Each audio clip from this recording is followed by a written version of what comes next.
Y dyddiau yma, wrth gwrdd ffrindiau nad ydw i wedi gweld ers peth amser. I cyfarchiad ydy, mi wyt ti'n brysur, mae'n siŵr. Ymateb unau bob tro ydy, na, ac mae hynny'n wir gan nad ydy o'n teimlo fel prysurdeb pan ydw i'n mwynhau'r dyletswyddau sy'n dod yn sgil yr anrhydedd o fod yn llywydd y mudiad gwych yma.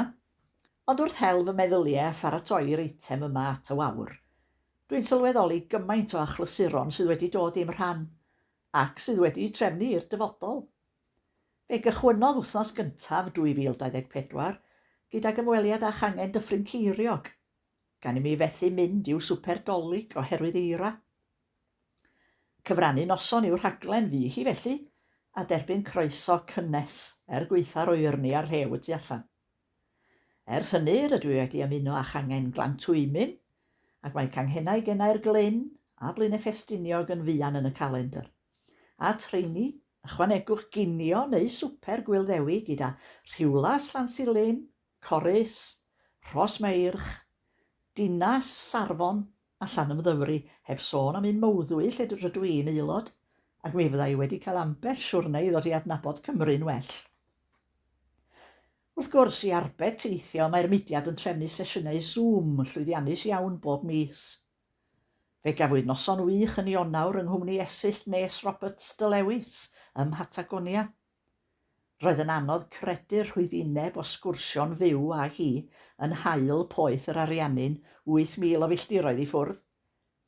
Yna Marian Fawn ym mis Chwefror yn adrodd am ei gwaith gwirfoddol yn Uganda, ac yna Bethan Gwanas ym Mawrth ar ddiwrnod arbennig y llyfr, pan fyddwn hefyd yn dathlu diwrnod rhyngwladol y merched. Dyna amrywiaeth ddiddorol o gymeriadau a gwledd o raglenni ar eich cyfer. Os nad ydych chi'n gyfarwydd â Zoom, beth am eich griw o aelodau hel at ei gilydd yng nghartref rhywun sydd ar dechnoleg a gwneud noson gymdeithasol ohoni. Arferwn fwynhau gwneud gwaith llaw pan oeddwn i'n iau, ond erbyn hyn, dim ond gwau fedrai ymdopio fo. Pleser felly oedd galw mewn ar gwrs crefft y gogledd yn Llanelltid, a chwrs crefft y de yn Aberaeron, a gweld cymaint o aelodau'n mwynhau creu campweithiau drwy beintio, gwnïo fo peiriant, a ddirno gyda siwgr eisyn a chreu cardiau cyfarch. Mae'n siŵr i chi weld lluniau o gynnyrch y diwrnodau ar safle gweplyfr y mudiad. Mae tegwen a'i chamera ffôn yn brysur mhob achlysur. Bydd cinio'r llywydd y de yng ngwesty'r Cliff Gwbert yn achlysur newydd i mi, gan a fi mi yn yr un o'r blaen. Fe fydd yn gyfle i mi sgwrsio gydag aelodau nad ydw i'n ei gweld yn aml, heblaw ambell un ar dechrau canu, dechrau canmol, pan ydw i'n gweiddi ar y gŵr, dwi'n ei nabod hi o ferched y Wawr. Tair wythnos o ddiweddarach, fe fydd cinio'r gogledd ym Mhlas Isaf Corwen. Edrych ymlaen. Heblaw am y teithio a'r gwledda, mae gwaith rhedeg y mudiad hefyd yn mynd ag amser. Pwyllgorau yn Aberystwyth hynny ydy, ond dyw fy ngwaith i fel llywydd ambell bwyllgor yn ddim o'i gymharu ar hyn mae'r staff canolog a'r swyddogion datblygu hyrwyddon i wneud yn ffonio, llythyru, lobio a threfnu cyfarfodydd ar ein rhan. Fe gofiwch i ni ffarwelio a delyth o'r swyddfa yn yr Hydref, ac ar ddechrau Ionawr fe gychwynodd Meinir fel swyddog gweinyddol cenedlaethol yn ei lle. Llongyfarchiadau a chroeso twym galon iddi wrth ymuno â'r criw prysur yn y swyddfa. Dwi'n siŵr y bydd yn hapus iawn yn ei plith. O sôn am y pwyllgorau, mae problemau gyda'r banciau yn dal i gael eu trafod yn y pwyllgor cyllid. Mae llinell gymorth Gymraeg HSBC wedi dod i ben erbyn hyn, ond mewn cyfarfod Zoom gafodd Tegwen, Miriam a ninnau'r swyddogion cenedlaethol gydag Ian Stewart, prif weithredwr y banc, pwysleisiodd fod y llinell Gymraeg yn dal ar gael, ond na chawch ymateb drwy'r Gymraeg am dridiau. Mae'n bwysig felly i ddal i'w defnyddio, mwyn iddyn nhw sylweddoli fod gofyn am y gwasanaeth.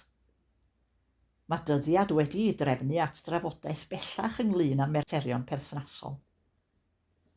At hynny mae Banc Barclays wedi penderfynu cau canghennau yn ein trefi poblog sy'n golygu teithio a moriau os ydyn ni angen trin arian parod neu gael cyfarfod wyneb yn wyneb.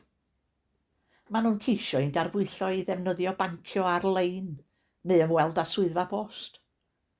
Ond mae rhai ohonom yn rhy oedrannus i ddysgu neu'n amau pa mor saff ydy'r dechnoleg fodern, a dyw oriau agor swyddfeydd post dim bob amser yn gyfleus. Adroddodd Miriam yn y pwyllgor cyllid diwethaf fod Banc NatWest rwan eisiau ymgynghoriad ynglyn â dulliau canghennau a chlybiau o drin arian. Mae'n lawer iawn o drafod ar y pwnc. Y pwyllgorau eraill yw mynychu iaith a gofal, gwyl a hamdden, lliwio, y Wawr a'r rhyngran barthol. Fe gewch gefndir rheini rhyw dro arall. A hefyd mae angen erthygl misol i bapur y Cymro. Digon i'w wneud anghdadw o ddrygioni, ac mae digwyddiadau fel gwyliau rhanbarth i edrych ymlaen atynt, a gwyl y 5 rhanbarth gaiff ei chynnal eleni yn Abersoch. Mae'r casglu sgarffiau a mwclis yn mynd o nerth i nerth. Mae'r apêl ambulans awyr wedi cyrraedd dros 4,000 o bunnau erbyn hyn, felly diolch i chi gyd am eich heilioni'n rhoi ac yn prynu. Llongyfarchiadau mawr a diolch i gangen y bryniau am godi'r swm anhygoel o 900 punt mewn noson i'r apêl.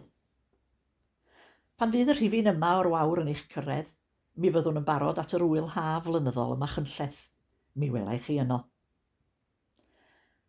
Gyda thristwch y cyhoeddwn i Yvonne Davies Grochica farw yn ddiweddar.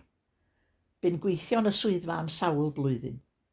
Estynwn ein cydymdeimlad a'r teulu cyfan.